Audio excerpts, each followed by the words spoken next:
ভিডিওটা যখন পোস্ট করব তখন দুপুরবেলা, তাই তোমাদের সকলকে জানাচ্ছি শুভ দুপুর। আজকে হচ্ছে বৃহস্পতিবার আর পাহাড় সমান কাজ আছে, আজকে অনেক কাজ জানানো তো পড়ে রয়েছে আমার। তো ঘরে কিছুটা কাজ হয়েছে আর কিছুটা কাজ এখনও হয়নি।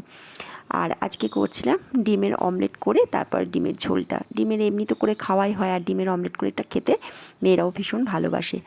আমাদের এখানের ওয়েদারটা কদিন ধরেই ভীষণ খারাপ হয়ে আছে, না বৃষ্টি হচ্ছে না ভালোভাবে রোদ উঠছে, আকাশটা পুরো মেঘলা মেঘলা করে রয়েছে। আর দেখো এখানে আমি ডিমের আলুগুলো ভালো মতো কষিয়ে নিয়ে তারপর জল দিয়ে দিয়েছি, আর অমলেটগুলো ভেজেই রেখে দিয়েছিলাম, আর এইবার অমলেটগুলো সমস্ত দিয়ে দিলাম। আর গ্যাস নিয়ে যে কী ক্রাইসিস চলছে সেটা আর কাউকে বলতে হবে না, সবাই জানো। আমারও ভীষণ চিন্তা লেগে গেছে। ভাবছি ইন্ডাকশান ওভেনের এবার কিছু বাসন আমি একটু কিনে রাখবো, ইন্ডাকশানেই রান্নাটা করব কিছুটা রান্না।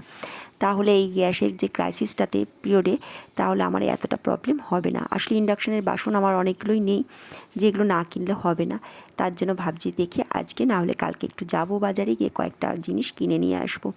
বুঝতেই তো পারছো এই সময় এই পরিস্থিতিতে বেশি গ্যাসের সিলিন্ডারে রান্না করাও যাবে না, কারণ হচ্ছে গ্যাসে যেহেতু খুব ক্রাইসিস চলছে। তোমরা ভালো থেকো সবাই, আর সুস্থ থেকো।